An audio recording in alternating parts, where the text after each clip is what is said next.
شاید یقین تھا اس لیے پڑوسن کے ساتھ چلی گئی۔ اگلی بار کہنے لگی تیار رہے، پیر صاحب کے آستانے پر جانا ہے۔ میں نے انکار کیا تو کہنے لگی کہ اگر تو سیدھی طرح سے ساتھ نہیں جائے گی تو میں تجھے گھسیٹتے ہوئے لے جاؤں گی۔ ان کے غصے کو دیکھ کر میں چلی گئی۔ میرا ویسے بھی ان باتوں پر یقین نہیں تھا، اس لیے میں نے سوچا کہ کیا کروا لیں گی مجھ پر۔ جب میں وہاں گئی تو جب اس پیر نے مجھے دیکھا تو دیکھتا ہی رہ گیا۔ پھر کہنے لگا تیری بہو تیرے لیے بدشگن ہے، تیرے بیٹے کو تجھ سے چھین لے گی۔ اس لڑکی کا حسن اس کم عمری میں تو اس کے ہوش اڑا دیتا ہے، تو پھر کچھ اور بڑی ہوگی تو تیرا بیٹا اس کا ہو جائے گا۔ وہ کہنے لگی پھر کیا کرنا چاہیے؟ وہ پیر کہنے لگا اسے 3-4 دن میرے پاس چھوڑ جا، میں اس کا منہ بند کر دوں گا، کبھی زندگی میں منہ نہیں کھولے گی۔ اور پھر تو اس پر بدکاری کا الزام لگا کے اسے گھر سے نکال دینا، کیونکہ اس لڑکی کے کالے سائے تیرا گھر برباد کر دیں گے، تجھے کہیں کا نہیں چھوڑیں گے۔ وہ کہنے لگی، میں رونے لگی، کہنے لگی تائی اماں میں آج کے بعد آپ کے سامنے زبان نہیں چلاؤں گی، لیکن مجھے کسی پیر کے آستانے میں نہیں رہنا۔ تائی اماں نے کچھ نہیں بولا، مجھے واپس گھر لے آئی اور پھر اس رات 12 بجے مجھے اٹھایا، کہنے لگی میرے ساتھ چل۔ میں نے کہا مجھے کہیں نہیں جانا، تو میرے منہ پر پٹی باندھ دی، میرے دونوں ہاتھ پیچھے کی جانب باندھ دیے اور مجھے زبردستی اپنے ساتھ لے گئی۔ باقی سب سو رہے تھے۔ مجھے لے جا کر پیر بابا کے آستانے میں چھوڑ دیا۔ یہ کہنے کے بعد وہ رونے لگی، کہنے لگی میں اور آگے تمہیں کچھ نہیں بتا سکتی کہ اس پیر نے میرے ساتھ کیا کیا کیا، لیکن مجھ سے کہا تھا اگر تو نے میرا نام لیا تو میں اپنے جنات کے ذریعے مروا دوں گا۔ کہنے لگی کہ میرے ساتھ بہت برا سلوک کیا گیا، بہت درندگی کی گئی ہے۔ وہ روئے جا رہی تھی، میں نے اسے اپنے ساتھ لگا لیا، لیکن وہ گھبرا کر پیچھے ہٹ گئی۔ کہنے لگی مجھے مرزاد سے ڈر لگتا ہے، خوف آتا ہے۔ جو کچھ اس نے مجھے بتایا مجھے بہت افسوس ہو رہا تھا، اور اپنی ماں کی عقل پر بھی پتہ نہیں بہوؤں کو اپنا غلام کیوں بنا کر رکھنا چاہتی ہیں، بہو کی زبان بندی کی خاطر اس کی زندگی داؤ پر کیوں لگا دیتی ہیں۔ میری ماں کو جس چیز کا خوف تھا وہ تو پھر بھی ہو چکا تھا۔ میں کمرے سے باہر آ گیا، چھوٹی سی صحن سے بستر بچھا کر لیٹ گیا۔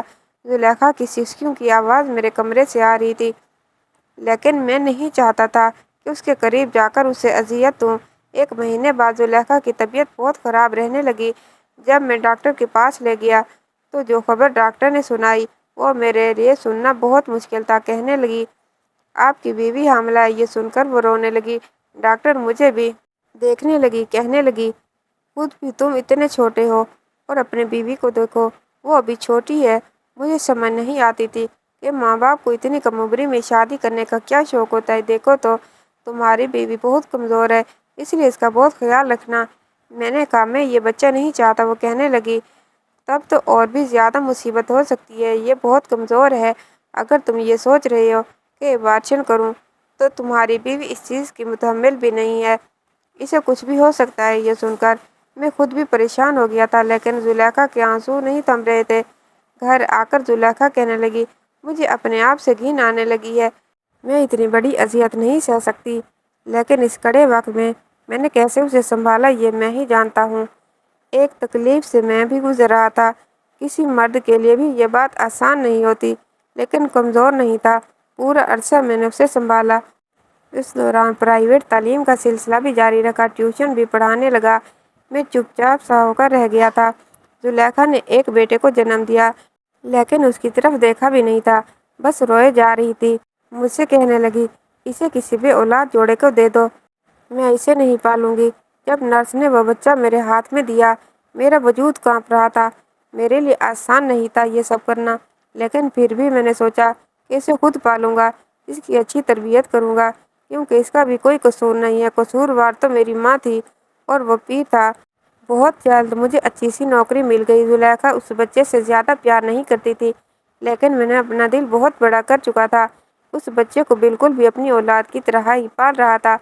پھر مجھے گاؤں سے یہ خبر ملی کہ میری ماں بہت بیمار ہے، مجھ سے ملنا چاہتی ہے۔ میں زلیخا کو لے کر وہاں چلا گیا۔ میری ماں بہت بیمار تھی، میرے سامنے ہاتھ جوڑ رہی تھی، کہنے لگی میں نے بہت برا کیا، میں نے زلیخا کے ساتھ بہت برا کیا، اس لیے دیکھو اللہ نے مجھے بستر سے لگا دیا۔ زلیخا بھی رونے لگی۔ میری ماں نے اپنے جرم کا اعتراف میرے سامنے کر لیا تھا۔ زلیخا کو لائی بھی اس لیے تھی تاکہ اپنی نوکرانی بنا کے رکھے۔ پھر یہ خبر ملی کہ پیر کو پولیس پکڑ کر لے گئی۔ کیونکہ اس نے کئی لڑکیوں کی زندگیاں برباد کی تھی۔ گاؤں والوں کو بھی عقل آ گئی کہ پیر سچے نہیں ہوتے، جھوٹے ہوتے ہیں۔ میں نے اپنی ماں کا علاج کروایا، کچھ ہی مہینے میں وہ ٹھیک ہو گئی تھی، لیکن میں گاؤں واپس نہیں گیا تھا، اپنی رہائش شہر میں ہی رکھی تھی۔ کسی کو یہ بھی نہیں بتایا کہ وہ بچہ کس کا تھا اور کس کا نہیں، یہاں تک کہ اپنی ماں کو بھی نہیں۔ زلیخا میری بہت عزت کرتی تھی، مجھ سے محبت بھی کرتی تھی۔ میرے 2 بیٹے اور بھی ہیں۔ جیسے زلیخا اپنے بچوں سے پیار کرتی ہے، اس بچے سے نہیں کرتی۔ کہتا ہوں کہ پرانی باتیں بھول جاؤ تو کہتی ہے تمہارے جیسا ظرف نہیں رکھتی۔ میں اسے چاہ کر بھی وہ پیار نہیں دے سکتی، شاید یہ اس کے اختیار میں نہیں تھا، لیکن میرا بڑا بیٹا مجھ سے بہت مانوس ہے، اس لیے اپنی ماں سے زیادہ میری بات مانتا ہے اور میری زیادہ عزت کرتا ہے۔ میں اسے حافظ قرآن بنا رہا ہوں۔ میں چاہتا ہوں وہ ایک نیک مسلمان اور اچھا شہری بنے۔ ایک اچھا مسلمان ہونے کے ناطے یہ میرا فرض ہے۔ آپ کا کیا خیال ہے؟ کہانی کیسی لگی کمنٹ باکس میں رائے کا اظہار کیجیے گا اور کہانی کو لائک، اور اگر چینل پر نئے ہیں تو چینل کو سبسکرائب کیجیے گا۔ انشاءاللہ تعالی اگلی کہانی کے ساتھ حاضر ہوں گے، تب تک کے لیے اللہ حافظ۔